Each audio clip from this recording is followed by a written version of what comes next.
Saya hormati Guru Haji Ahmad Daudi selaku tuan rumah, Bapak Profesor Dr. Haji Ahmad Rahman, pengampu program Mariksa, Ustaz Jasriansyah, Ibu Kepala Bidang Kebudayaan Dinas Pendidikan Kebudayaan Provinsi Kalimantan Selatan yang saya hormati, Kepala Museum Lampung Mangkurat atau mewakili yang saya hormati, Bapak dan Ibu yang dimuliakan Allah.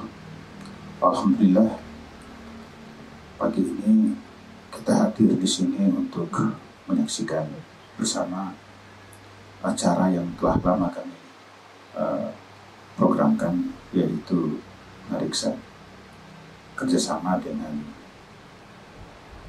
Bapak Guru Haji Ahmad Daudi, kemudian teman-teman dari Mariksa, dan tentu saja BPK 13, Balai Pelestarian Kebudayaan Wilayah 13.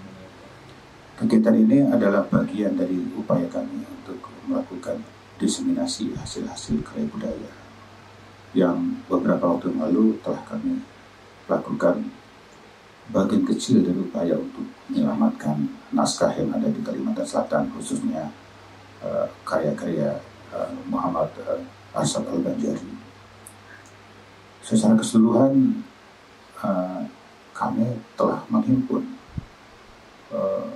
data lewat program digitalisasi dan penyusunan metadata itu adalah 6.305 halaman naskah yang ada di Kalimantan Selatan ini. Yang paling banyak tentu saja adalah dari karya-karya almarhum Syekh Muhammad Arsyad Al-Banjari. Ini adalah bagian dari penyelamatan yang tentu saja kita bisa pahami dalam dua perspektif. Yang pertama, pelestarian wujud fisiknya dengan berbagai macam cara, antara lain lewat konservasi, preservasi, dan tata kelola penyimpanan yang baik yang ada di Museum Lampung Mangkurat maupun yang ada di keluarga. Yang kedua adalah menginformasikan kepada halayak bahwa demikian banyak naskah yang ada di sini dan memberikan informasi yang cukup berharga tentang sejarah, tentang agama, tentang kebudayaan, dan banyak praktik-praktik muamalah yang terkandung dalam manuskrip itu. Ketiga, kami memandang manuskrip ini adalah sebagai jembatan informasi yang menghubungkan antara kelampauan, masa kini, dan masa akan datang. Isi yang terkandung dalam naskah demikian banyak memberi arti bagi sejarah peradaban manusia. Dan kami konsisten untuk melakukan pelestarian itu. Tentu saya dibantu oleh teman-teman dari Trimsi yang telah membantu kami untuk mendigitalisasi beberapa naskah yang sudah kami kumpulkan sebelumnya. Saya berharap kegiatan ini adalah satu strategi kita untuk berkolaborasi dengan para pihak yang tentu saja pesan penting dari kami BPK 13 adalah bagaimana karya-karya klasik ini bisa kita lestarikan, tapi yang jauh lebih penting adalah kita kembangkan dan kita manfaatkan untuk kepentingan halayak. Itu pesan penting. Kami sebagai lembaga pelestari kebudayaan punya perhatian khusus terhadap naskah. Dan ini sangat penting untuk disampaikan agar kita juga bisa saling memberikan informasi. Potensi-potensi naskah masih ada yang belum kami kerjakan. Dan tentu saja hari ini sekali lagi adalah bagian dari upaya kami untuk menyampaikan kepada halayak bukan hanya pertanggungjawaban tentang apa yang telah kami lakukan, tapi juga menyampaikan isi atau pesan dari naskah-naskah kuno yang ada dari Surya Al-Banjari itu. Saya pikir itu yang bisa saya sampaikan. Sekian dan terima kasih. Assalamualaikum warahmatullahi wabarakatuh. Terima kasih Bapak atas sambutan yang telah disampaikan. Memasuki acara yang utama, yakni penyampaian materi. Penyampaian materi yang pertama akan disampaikan oleh Guru Haji Ahmad Daudi. Kepada guru dipersilakan.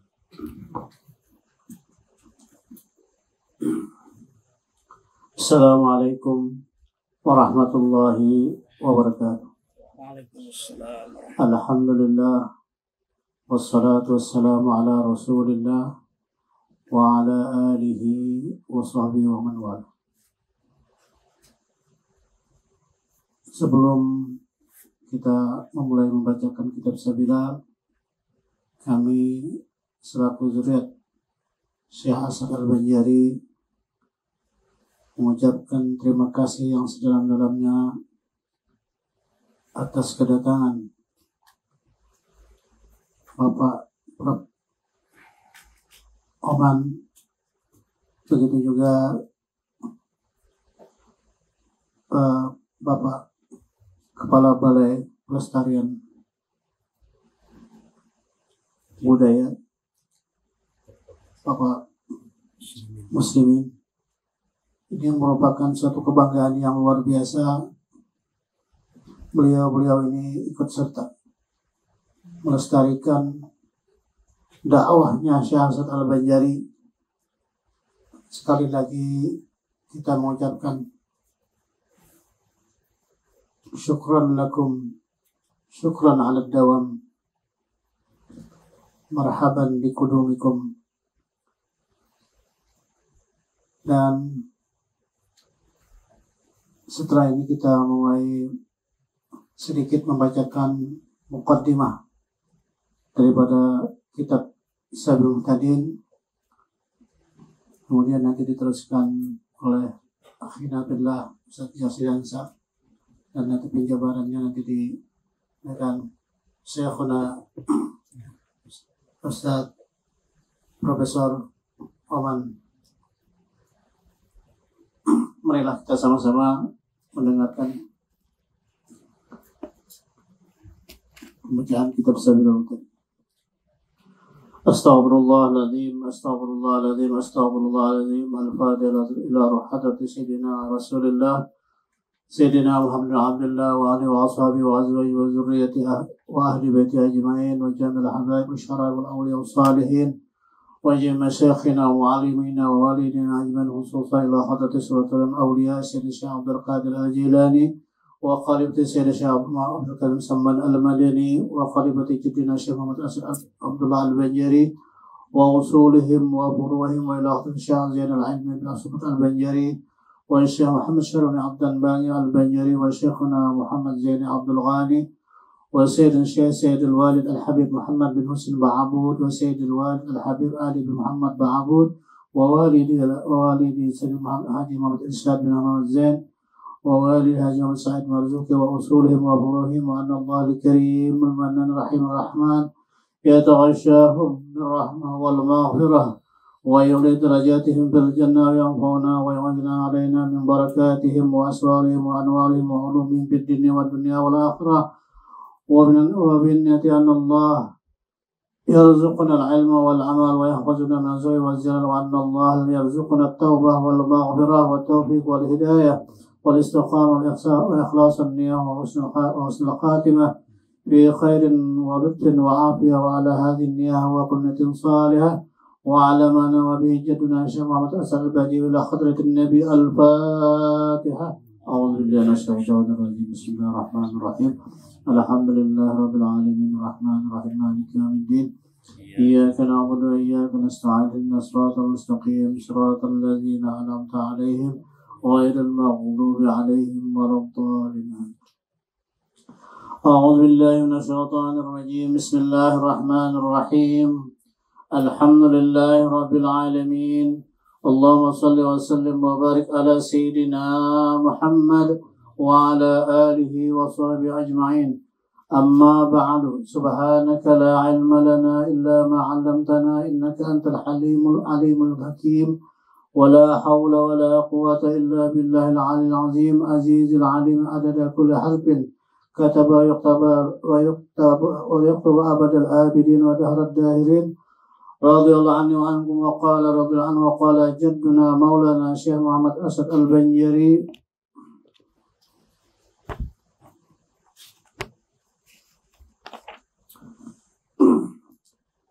بسم الله الرحمن الرحيم. Jadi datuk kita menyusun kitab Sabilullah ini diawali dengan Bismillahirrahmanirrahim. Dengan nama Allah Ta'ala yang amat menganugerahi nikmat-nikmat yang besar, lagi amat menugerahi nikmat-nikmat yang sini-sini juga. Aku mulai menghimpun kitab ini. Jadi jaduna memulai dengan Bismillah.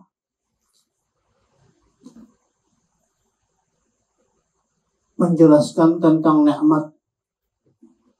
Bismillahirrahmanirrahim. Ar-Rahman ya ini menganugerahi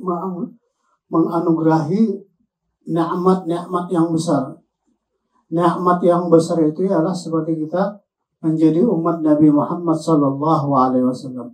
Nikmatul iman wa Islam itu termasuk daripada anugerah yang besar. Makanya di situ Datuk Kelambayan memulai dengan Ar-Rahman yang maha besar memberi nikmat. Kemudian Ar-Rahim. Allah Subhanahu wa taala menganugerahi nikmat yang sini-sini. Sini-sini artinya yang kecil-kecil. Artinya kita bisa hari ini belajar bersama-sama membacakan kitab. Kita diberi kesempatan umur panjang. Ini adalah termasuk nikmat yang sini-sini. Jadi makanya itu dari Ar-Rahim. Kalau dibedakan antara Ar-Rahman dan Ar-Rahim, Ar-Rahman itu yang banyak sekali memberikan nikmat. Ar-Rahim banyak. Seperti misalnya kita ditanyakan kepada seseorang bahwa rumah kita jauh di sana. Tapi kalau kalimat jauh di sana, itu disebutkan dengan Ar-Rahman. Kalau guru kita lagi menjelaskan tentang Bismillahirrahmanirrahim itu, ba itu hurufnya di bawah. Jadi hakikatnya seperti orang terlentang. Sin itu mati. Jadi hakikat manusia itu seperti mati. Mim itu hurufnya di bawah, makanya Bismillah itu harus mimnya berlubang. Hakikat manusia di alam kubur tidak ada daya upaya dalam segala hal kecuali Allah. Orang yang tidak punya daya ini menghadap Allah yang Maha Pengasih, Allah yang Maha Penyayang. Makanya kita artinya dengan rendah sebagai hamba yang tidak mempunyai daya, makanya disebutkan mutu qablaan anta mutu. Kemudian lagi ada yang di dalam penjelasan yang lain bahwa dengan pertolongan zat Allah, karena adalah nama hakikat zat yang dinamai segala sesuatu yang dikerjakan dengan pertolongan zat Allah pasti dilindungi dan diberkahi. Juga dengan kesertaan nama Allah segala sesuatu terwujud. Alhamdulillahilladzi waffaqa immata bikulli asrin bitahriril ahkam. Waffaqa fi dinihi at-tahiri man aradahu minal anam. Wasalaka man sa min ibadihi fis siratil mustaqim. Fala yahidu bifadlihil azim an dinihil qawim. Segala puji tertentu bagi Allah, Tuhan yang mempunyai taufik akan segala a'immah itu ulama. Segala ulama, mereka yang ikutan pada setiap masa. Jadi maksudnya begini. Jadi ulama ini sudah diberikan taufik dan hidayah untuk menyampaikan dakwah. Karena ulama adalah warasatul anbiya. Jadi diberikan petunjuk dan hidayah untuk menyampaikan dakwahnya Rasulullah setiap zaman. Yang ikutan pada dan menguraikan segala hukum-hukum dan menganugerahi paham pada agama. Jadi kalau orang kita ini Allah menghendaki diberi paham di dalam menuntut ilmu, may yuridillahu bihi khairan yufaqihu fid-din. Agama yang suci, yakni agama Islam. Al-Islam ya'lu wa la yu'la alaih. Jadi Islam yang tinggi dan tidak ada yang menandinginya. Akan barang siapa yang dikehendakinya. Jadi Allah Subhanahu wa taala memberikan paham bagi yang dikehendakinya. Nah, orang yang diberikan paham yang dikehendakinya ini harus dulu di tasfiyatil qalb anir rijsi wad daran. Bersihkan hati, karena al-ilmu nurun wa nurullah la yahdi lil 'asi.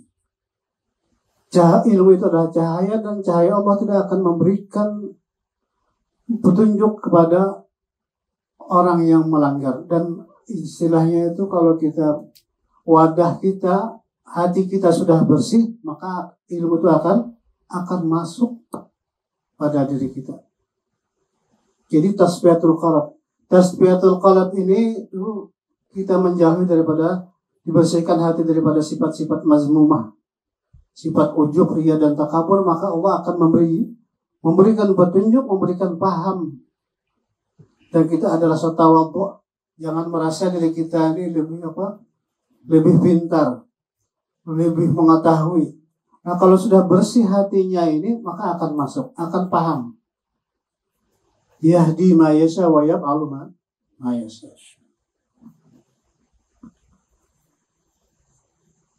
Daripada segala makhluk, dan menjalankan ia barang siapa yang dikehendakinya akan dia daripada segala hambanya pada jalan yang betul. Artinya pada jalan siratal mustaqim, jalan yang lurus bagi yang dia kehendaki. Jadi kita bersyukur hari ini kita dihadiri oleh Syekhuna Prof.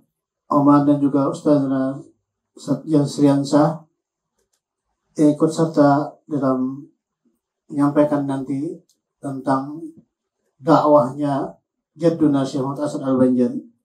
Dan ini adalah membimbing kita, akan membimbing kita ke jalan siratal mustaqim, jalan yang benar, jalan yang betul. Maka tiada berpaling ia dengan kurnia yang amat besar daripada agamanya yang betul. Itu maksud daripada siratal mustaqim.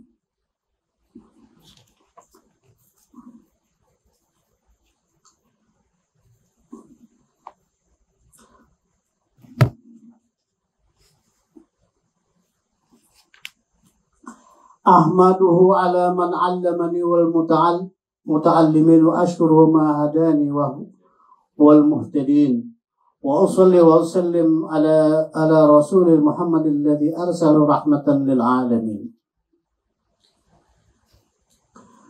Dan aku puji akan dia atas pengajarannya, akan daku. Jadi datu kita mengucapkan puji dan syukur kehadirat Allah Subhanahu wa taala, kehadirat Ahmadu alaman alaman, yang pengajarannya akan daku dan segala mereka yang belajar.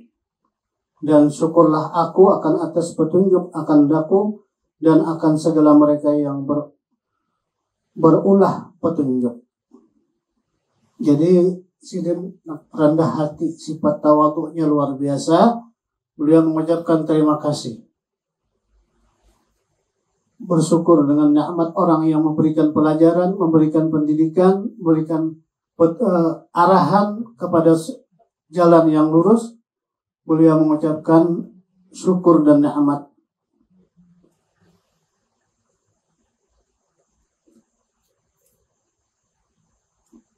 Dan mengucapkan salawat dan salam atas pesuruhnya Nabi Muhammad SAW yang telah disuruhkan akan dia karena memberi rahmat bagi sekalian alam. Di sini kita selalu mengucap tidak ketinggalan dengan setiap dalam kitab beliau mengucapkan salawat dan salam kepada Rasulullah SAW, supaya kita selalu ingat terus setiap kita membaca kitab, jangan lupa mengucapkan salawat. Kenapa? Kata Nabi, man shalla alayya alfa maratin, barang siapa membaca salawat 1000 kali sehari, maka tidak dikeluarkan dia itu di dunia kecuali sudah diberikan kabar gembira dengan surga. Jadi orang membanyak baca salawat. Kita kadang-kadang dari santri-santri itu kita anjurkan membaca salawat 1000 sehari dengan dibagi 5 waktu 200 saban waktu menjadi 1000. Maka bagi orang yang suka membaca salawat ini dikabarkan tidak dikeluarkan dari dunia kecuali sudah melihat tempatnya di surga. Maka di situ para ulama selalu tidak ketinggalan dengan mengucapkan salawat di dalam menyusun kitab-kitabnya, abil khusus Jaddina Syekh Muhammad Hasan Al-Banjari.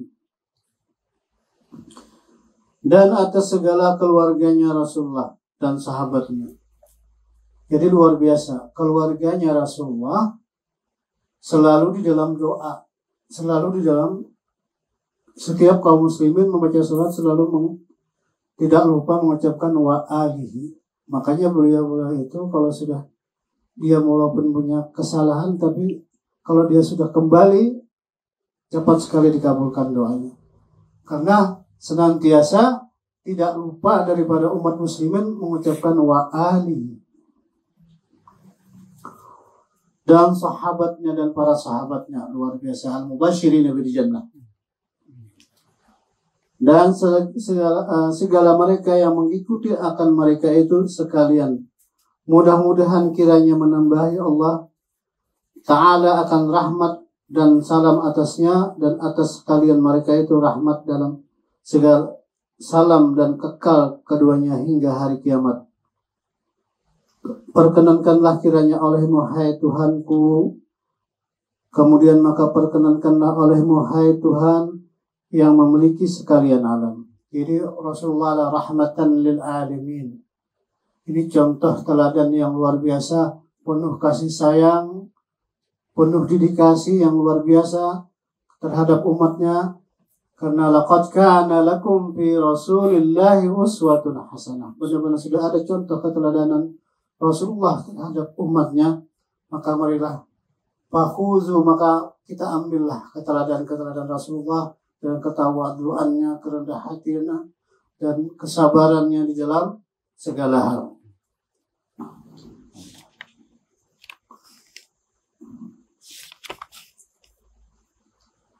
Fayaqulul fakiru ila maulahil kabir al-mu'tabu bizammil wa taqsir Muhammad Arsyad bin Abdullah Al-Banjari.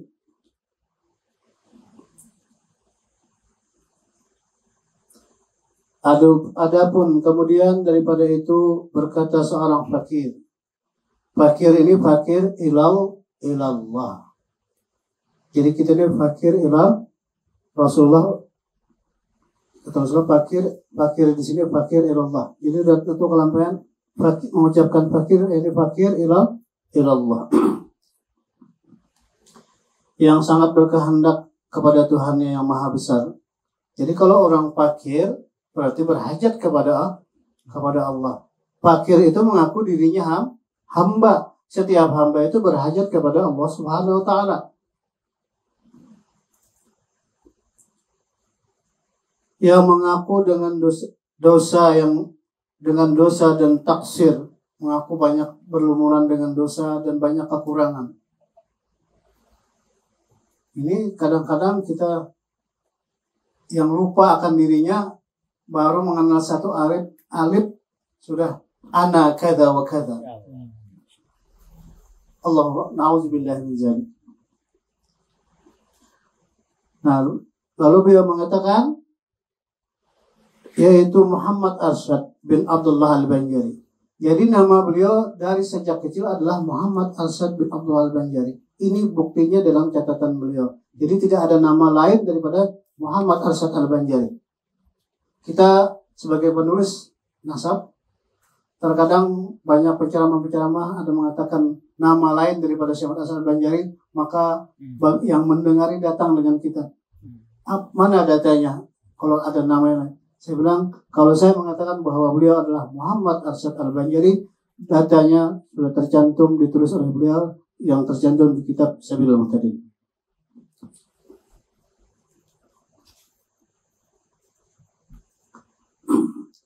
Di dalam di Abdullah Al-Banji di dalam daerah negeri Banjar, mudah-mudahan kiranya mengampuni baginya dan bagi sekalian Islam Tuhan menjadikan sekalian alam bahwa kitab seorang alim yang lebih, ini pengakuan, artinya pengakuan Syekh Asad Al-Banjari, bahwasanya kitab seorang alim yang lebih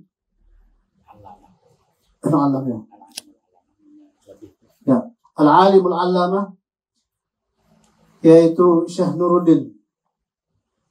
Jadi beliau menulis kitab Melayu ini terinspirasi daripada Al-Alimul Allamah Syekh Nuruddin. Karena zaman Syekh Nuruddin itu 200 tahun setelah sebelum apa? Syekh Asad Al-Banjari. Kemarin juga ada orang Aceh datang ke sini menanyakan, katanya saya lihat kitab Sabilul Muhtadin yang dicetak ini ada di sampingnya kitab Shiratal Mustaqim. Yang saya perlu tahu, apakah Syekh Nuruddin Al-Hariri ini apakah guru Syekh Asad Al-Banjari? Saya bilang tidak, karena zamannya jauh sekali berbeda. Coba beliau terinspirasi dengan Syekh Nuruddin ini menulis kitab yang berbahasa Melayu. Ar-Raniri nama negerinya, yang dinamai ia dengan Shiratal Mustaqim pada ilmu fikih atas mazhab Syafi'i radhiyallahu anhu, daripada sebaik-baik segala kitab yang dibahasakan dengan bahasa Jawi.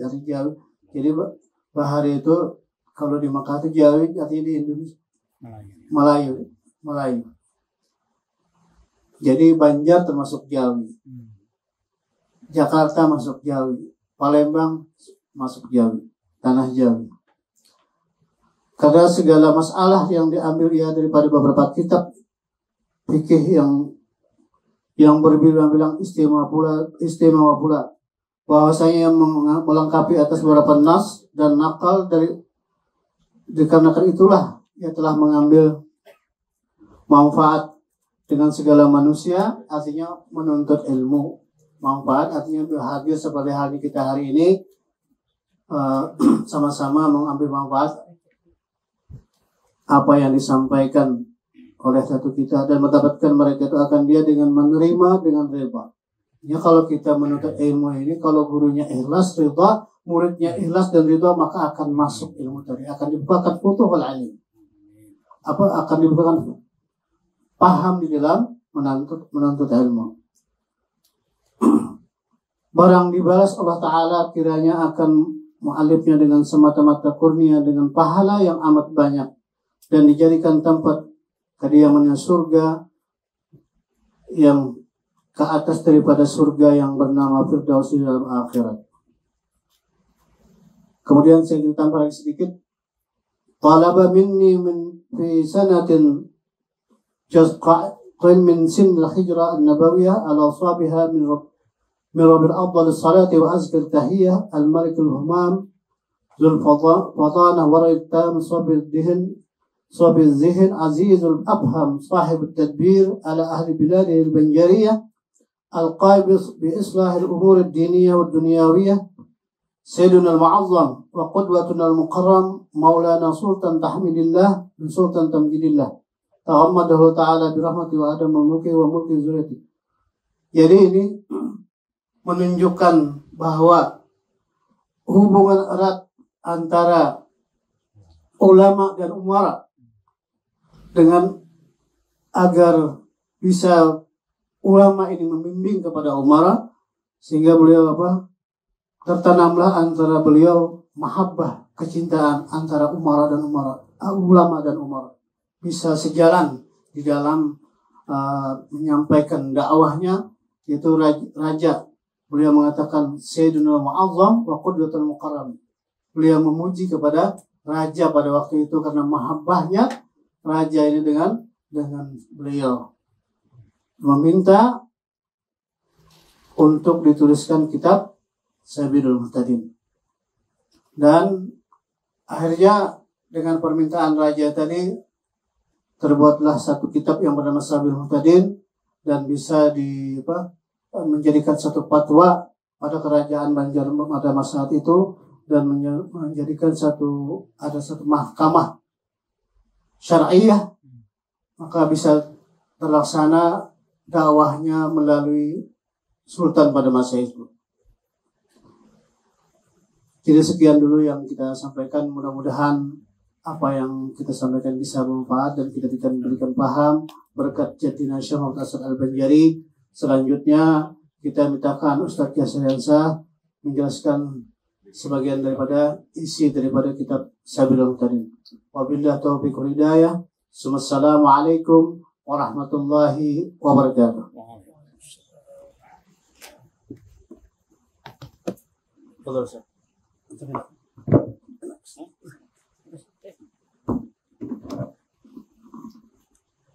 Assalamualaikum warahmatullahi wabarakatuh. Alhamdulillahirabbil alamin. Wassalatu wassalamu ala asyrafil anbiya wal mursalin sayyidina wa maulana Muhammadin wa ala alihi wa ashabihi ajma'in. Amma ba'd. Al-Mukarram wal Muhtaram, bil khusus Ayahanda Guru Haji Ahmad Daudi dan karena belum hafal namanya lah Bapak Dr. Muslim terus sama Dr. Profesor Aman. Masya Allah. Dan begitu juga walaupun menghormati kepada semua hadirin wal hadirat yang berhadir pada siang hari ini. Sebenarnya Al-Fakir yang jadi Pak, saya jelaskan dulu bahwa di sini kalau saya sebut ulun itu berarti saya ya. Nah, soalnya kebiasaan kita di Martapura biasanya kalau ngajar bahasa Banjar, Pak.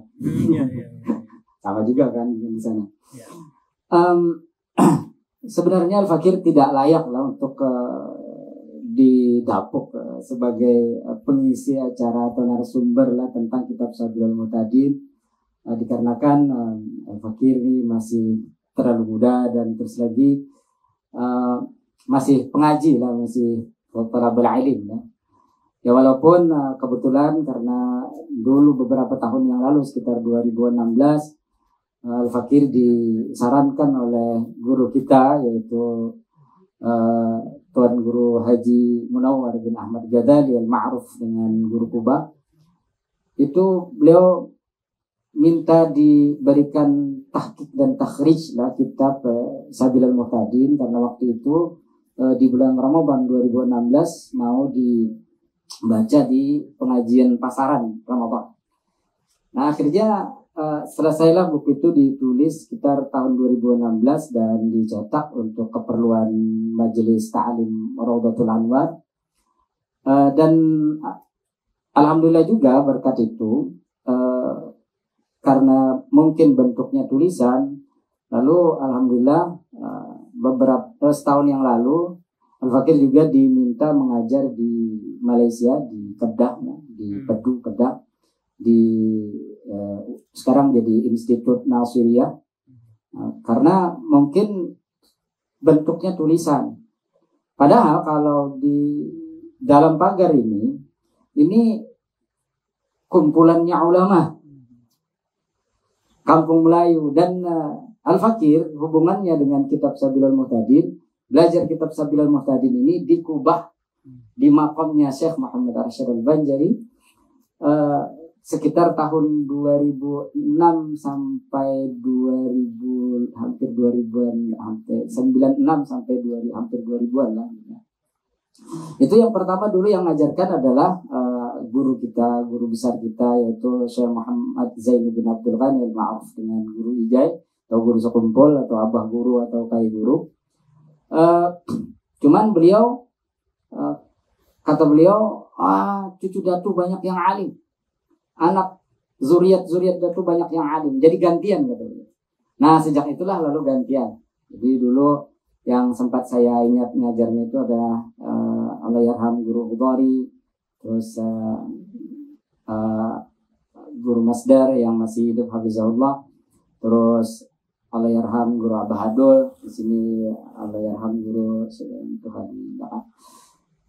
itu sempat mengajarkan kitab Sabilal Muhtadin. Jadi dulu kita mengajinya itu Al-Fakir itu ngajinya dari Pasayangan naik sepeda lah.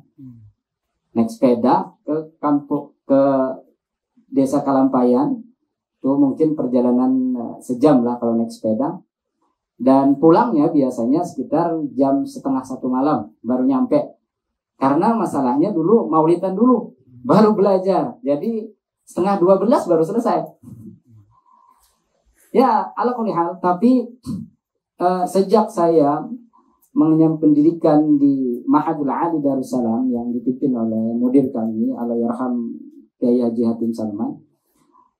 Sejak saat itulah saya terpikir bahwa kitab Sabilal Muhtadin ini adalah kitab yang seharusnya semua orang Banjar mengerti.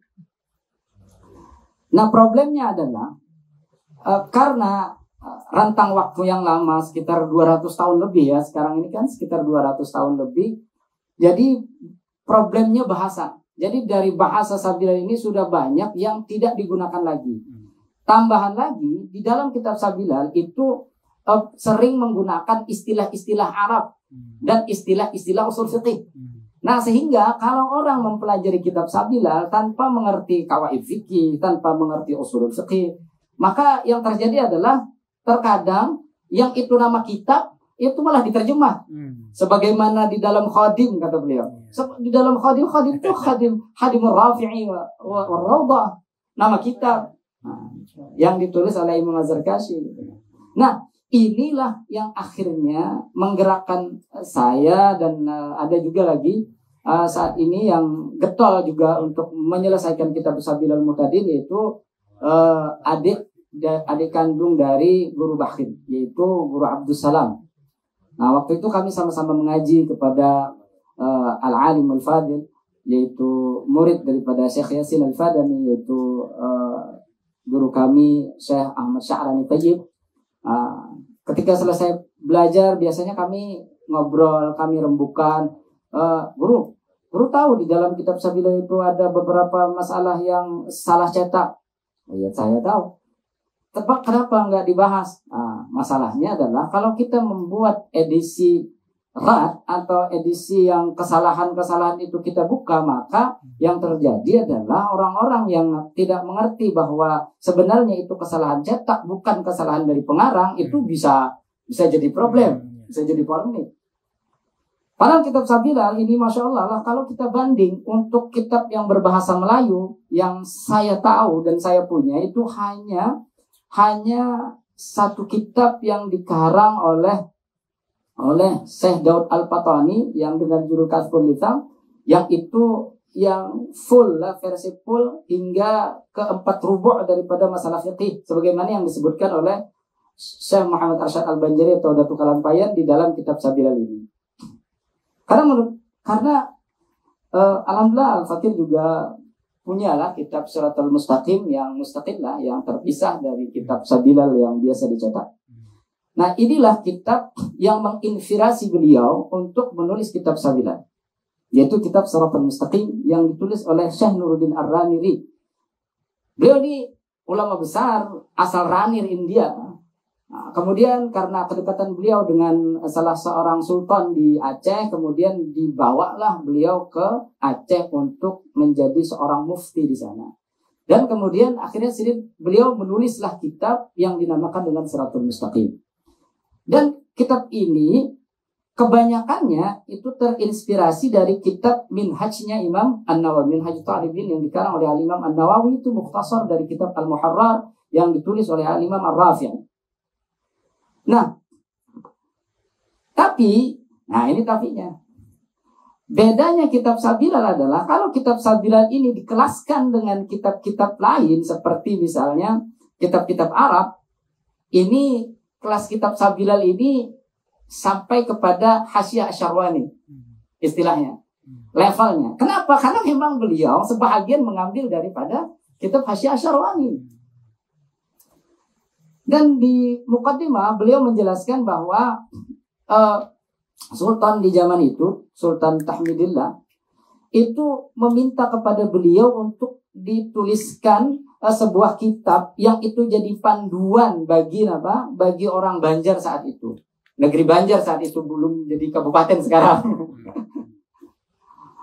Nah, dan beliau menyatakan juga bahwa kitab Sabilan ini, kata beliau, beliau ambil daripada kitab-kitab mutaakhir di zaman beliau, yaitu yang dikarang oleh Syekhul Islam Syekh Zakaria Al-Ansari, yaitu kitab Manhajut Thullab, kemudian dengan syarahnya yaitu Fathul Wahhab. Kemudian beliau juga mengambil daripada kitab Tuhfatul Muhtaj yang dikarang oleh Syekh Ibnu Hajar Al-Haytami. Kemudian beliau juga mengambil dari kitab Mughnil Muhtaj yang dikarang oleh Khatib Asy-Syarbini. Terus beliau juga mengambil daripada kitab yang dikarang oleh Imam Ar-Ramli Shaghir, yaitu kitab yang dinamakan dengan Nihayatul Muhtaj. Nah, ketiganya, Tuhfa, Nihaya, Mughni, ini semuanya ini adalah yang dikarang untuk menjelaskan kitab Minhajut Thalibin yang dikarang oleh Imam An-Nawawi. Dan ketika kita lihat bandingannya dengan kitab Sabilal ini, beliau itu selain daripada membahas masalah kasus-kasus hukum yang terjadi di kebanyakan kitab-kitab berbahasa Arab, beliau juga membuat istilah-istilah Banjariyah. Nah, terkadang di dalam kitab Sabilal itu beliau menggunakan istilah Banjar.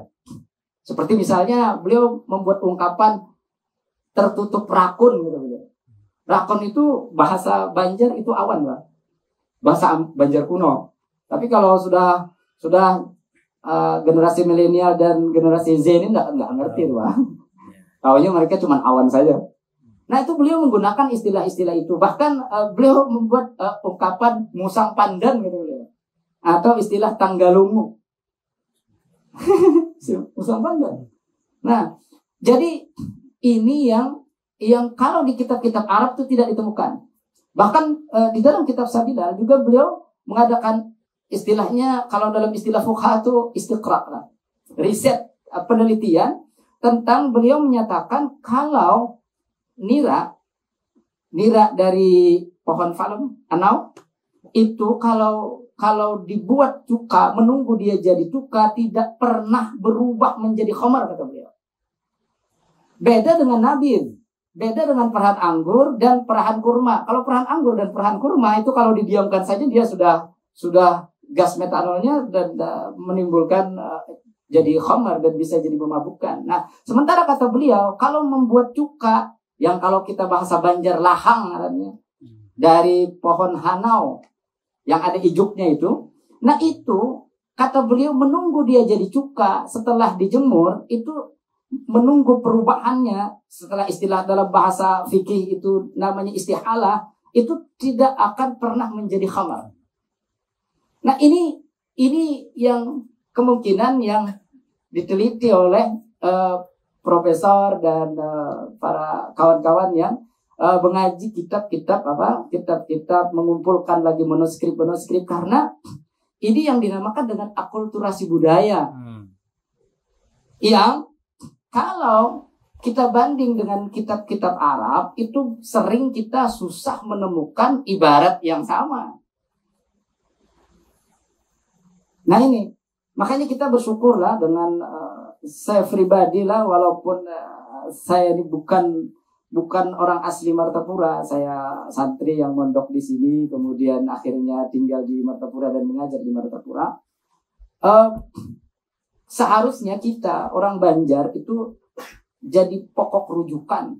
Jadi setiap orang Banjar, masalahnya di Brunei, di Malaysia, di semua negeri 9, Pedu, terus lagi Kedah, rata-rata negeri-negeri di Malaysia itu ada ulama yang membacakan kitab Sabilal. Dan alhamdulillah tadi ayahanda Guru Ahmad Daudi, beliau bilang bahwa beliau mengajarkan kitab Sabilal, dan kata beliau santri yang hadir itu sekitar 300 orang. Wah, itu luar biasa lah, excited saya, Pak. Karena ya ini ada lagi kader-kader baru kitab Sabilal akhirnya yang nanti faham tentang isi Sabilal, kemudian bisa berbagi di masyarakat. Minta maaf karena kata ayahanda tadi, kata beliau, sekarang banyak orang-orang yang cuma tahu alif ba ta, cuma bisa beberapa hadis, beberapa kata, wah sudah tampil. Ya kan?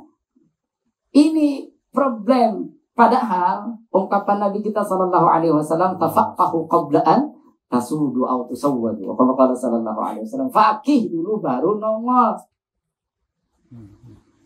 Karena kalau kita tersesat dengan pemahaman kita, ini masih kita yang tersesat, kita yang masuk neraka. Tapi kalau kita yang salah pemahaman kita, lalu kita bagi kepada orang lain, itu yang dikhawatirkan oleh Rasulullah dengan dhillun mudillun. Sudah sesat, membawa orang untuk tersesat.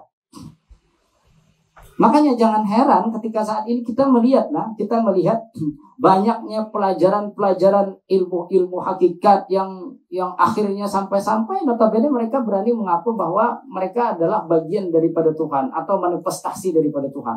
Ini kan luar biasa. Kalau bahasa Banjar ini konyol namanya, Pak. Konyol. Ya, dan Datuk Kalampayan, beliau memuat kitab Sabilal itu untuk metodologi penulisan, beliau lebih cenderung kepada sistem kitab Manhajutullah, kitab Minhajul Qawim atau Manhajul Qawim yang ditulis oleh Syekh Ibnu Hajar Al-Haytami, syarah dari kitab Muqaddimah Hadramiyah atau Mukhtasar Latif. Untuk ada beberapa part di dalam kitab Sabilal itu beliau full menerjemah kitab itu. Makanya ketika kita menemukan misalnya ungkapan di dalam kitab Sabilal, kata beliau sebagaimana yang tersebut di dalam kitab Majmu' atau sebagaimana yang tersebut di dalam kitab Ar-Rawdah, kata beliau. Nah, ini biasanya sudah tertulis di kitab yang beliau terjemah. Begitu juga dengan hadis. Jadi kalau beliau menakal hadis, itu biasanya beliau menakal hadis yang tertulis di dalam kitab fiqih. Kenapa? Karena biasanya ulama fuqaha itu mereka a'immah itu mereka meriwayatkan hadis itu bil makna untuk mempersedikit matan, dan terkadang hadis itu digabung dua agar fahamannya itu langsung dan itu sama-sama hadis daripada Rasulullah. Biasanya hadis sahih dicampur dengan hadis sahih. Benar ya, Pak? Biasanya seperti itu. Nah, makanya dulu itu kitab yang saya tulis itu saya beri takhrijul hadis sebagian, karena dulu pernah ada ungkapan dari seorang dai yang mungkin bukan dari basis kita, yaitu mereka menyatakan bahwa Datuk Kalampayan tidak mengerti hadis karena menulis lafaz hadis saja salah, kata mereka. Nah, padahal kalau kita belajar ilmu usul hadis, maka kita tahu boleh meriwayatkan hadis itu bil makna. Nah, artinya ulama fuqaha jangan dianggap mereka tidak mengerti hadis, bahkan mereka sangat memahami. Makanya komentar Az-Zahabi kepada salah seorang ulama yang sangat mengerti tentang fikih, kata beliau, kalau untuk fahamannya atau untuk penjelasannya tanya sama beliau. Kalau saya ini redaksi hadis, riwayat hadis, ini rijal hadis. Jadi ada masing-masing ulama yang memiliki kapabilitas di bidangnya masing-masing. Nah, sehingga kita angkatan muda terutama yang masih santri, ayo kita berjuang untuk kembali mengeksiskan kitab-kitab ulama-ulama dulu. Misalnya Sabilal ini. Ya mudah-mudahan nanti setelah khatam misalnya kitab Sabilal mereka bisa buat syarah dari kitab Sabilal misalnya. Boleh jadi. Kita jangan pernah kecil hati bahwa kita nggak pernah ngaji di luar, misalnya gelar kita berderet-deret sementara kita nggak punya gelar. Bukan masalah. Karena apa? Karena ulama-ulama kita, Syekh Muhammad Arsyad Al-Banjari dalam manaqib beliau menguasai 35 fak ilmu Tapi beliau gelar sidin Bahrul Fahamah, Al-Alim Al-Allamah Al-Bahrul Fahamah.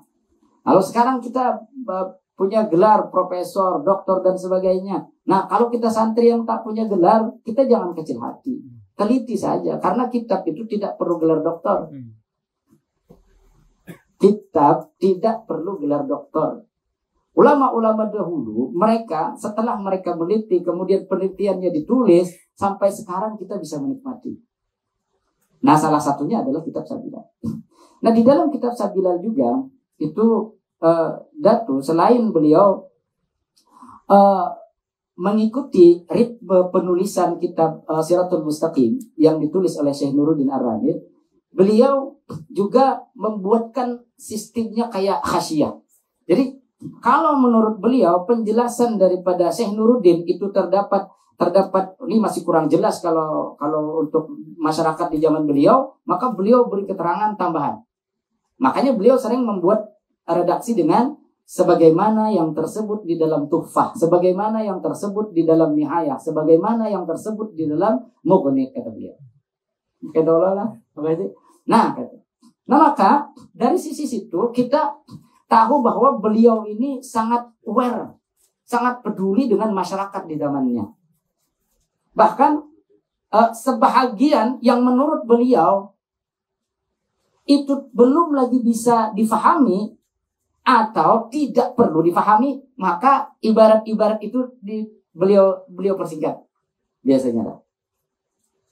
Nah, dari sisi sini maka kita tahu bahwa kitab Sabilal Muhtadin ini kalau untuk level kitab Arab itu ya setidaknya minimal bisa disamakan dengan kitab I'anatul Talibin, Hasyiah dari Fathul Mu'in. Karena Fathul Mu'in ini kan ditulis oleh Syekh Zainuddin Al-Madibari, orang Hindia, dan beliau adalah murid daripada Syekh Ibnu Hajar Al-Haytami. Nah, di situ kan sering membuat kata sebagaimana di dalam Tuhfah, sebagaimana di dalam Nihayah, sebagaimana dalam Mughni dan sebagainya.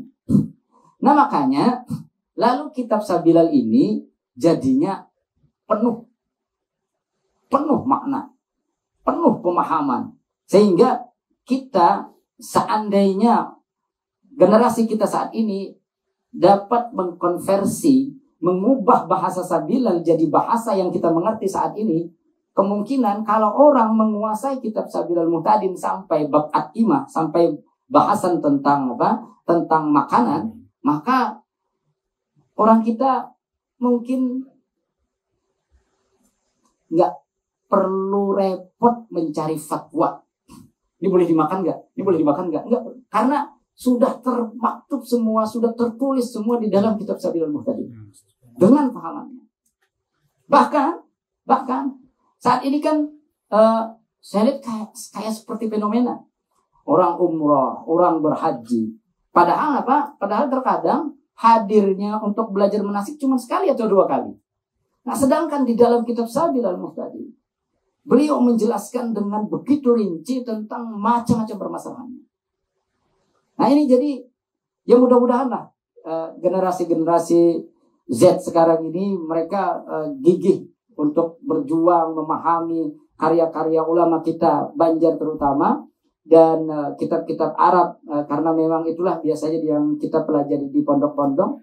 Tapi setidaknya jangan kita melupakan sejarah, karena istilah ulama dulu dengan ungkapan baldatun thayyibatun rabbun ghafur itu ya seperti yang dijelaskan oleh ayahanda tadi. Artinya ketika ulama dan umara itu saling bergandengan tangan.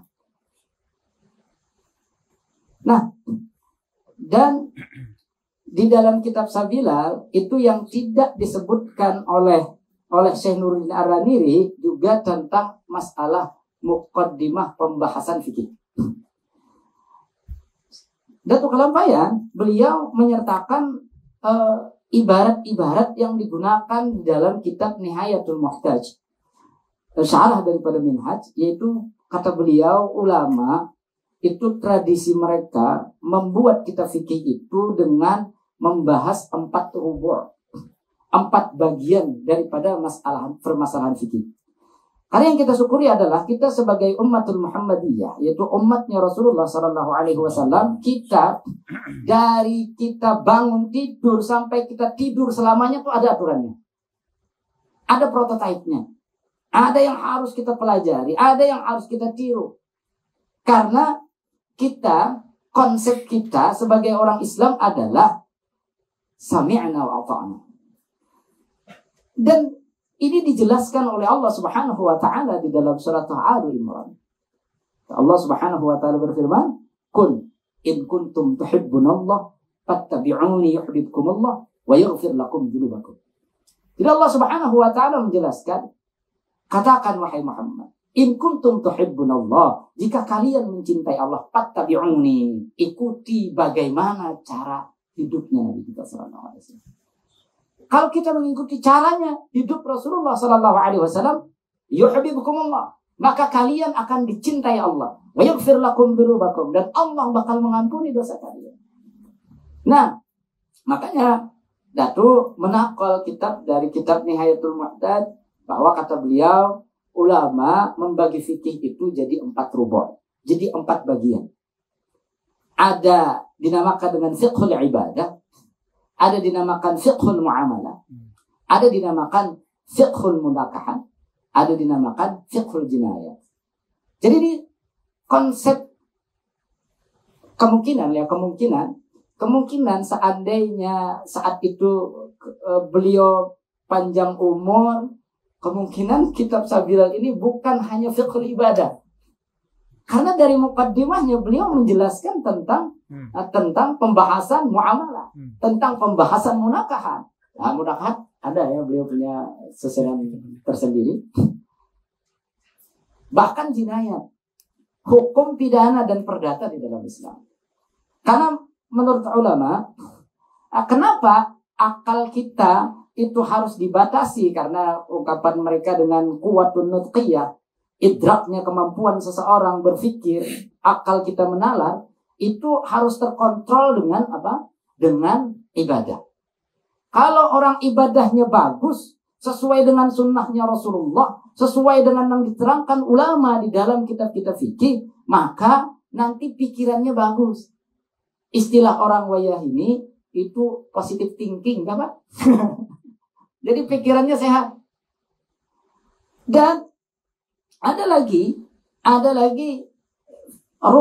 bagian yang kedua dari pembahasan fikih adalah fiqhul muamalah. Dan menurut salah seorang dosen saya dulu di kampus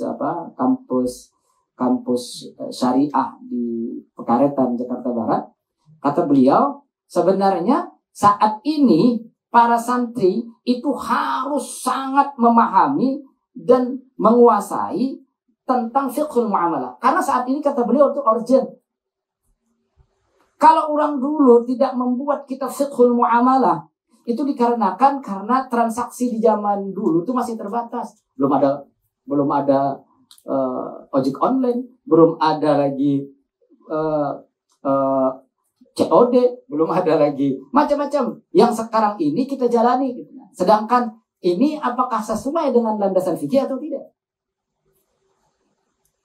Nah, maka karena di kitab Sabilal juga Datu menjelaskan tentang bahwa ada ungkapan dari hadis Nabi kita sallallahu alaihi wasallam, hadis sahih yang diriwayatkan Imam Muslim, bahwa kata Nabi kita sallallahu alaihi wasallam, kullu lahmin nabata min suhtin pannaru aula bih. Setiap satu suap, satu luqmah yang masuk ke dalam tenggorokan kita dan itu sumbernya dari yang haram, dari panang yang haram, maka orang tadi utama masuk ke dalam nerakanya Allah. Na'udzubillah min dzalik. Nah, karena itu terkadang kita melihat orang ini rajinnya, ibadatnya luar biasa, tasbihnya nggak pernah lepas, tapi yang dijual barang yang diharamkan. Nah, karena mereka punya ungkapan gini, guru nggak larang atau ya? Ya, guru mana tahu semua aktivitas muridnya. Beda dengan guru zaman dulu yang kasyaf, mereka tahu nih muridnya ada di mana, apa kerjaannya. Nah, seharusnya kita zaman sekarang ini, ketika kita mau memulai pekerjaan, kita harus mengetahui nih cara modalnya ini sesuai nggak dengan hukum Islam. Kemudian cara bertransaksinya sesuai nggak dengan hukum Islam. Kalau tidak, berarti harus kita tinggalkan. Itu contohnya adalah. Nah, karena kata ulama ada kuwatun batniyah, dorongan seseorang itu untuk makan. Ada lagi, kenapa jadi dibuatkan fikih munakahan? Karena ada kuwatun farjiyah, tuntutan seseorang untuk melakukan hubungan intim. Sehingga kalau ini tidak diatur dalam bahasan agama, maka yang terjadi adalah gaduh-gaduh. Maka diatur dalam agama. Terus lagi, biar tidak ada terjadi pembegalan, perampokan, korupsi dan sebagainya, ada hukum yang membahas yaitu fiqhul jinayah. Walaupun karena kita sudah sepakat pendiri negara kita bahwa kita bukan negara Islam, tapi kita adalah Raisul Jumhuriyah, adalah negara yang didasari dengan Pancasila, maka hanya sebagian dari hukum agama kita yang diadopsi dalam undang-undang, seperti undang-undang perkawinan, terus lagi waris. Nah, sisanya itu kita sebagai umat Islam yang menjalankan atas nama pribadi masing-masing. Nah, jadi luar biasa kitab Sabilan itu luar biasa. Makanya bagi kawan-kawan santri jangan ditinggalkan. Karena hadis yang dibacakan oleh ayahanda tadi itu di dalam kitab Mu'allaq Al-Bukhari, kata Nabi kita sallallahu alaihi wasallam, "Wa may yuridillahu fihi khairan yufaqihu fid din." Kalau Allah menghendaki seseorang itu menjadi orang yang khairan itu kalau kita bahasa nahwu itu kan khairan itu isim nakirah. Nakirah itu berarti katanya lafaznya walaupun mufrad tapi maknanya umum. Artinya berarti bisa khairan katsiran.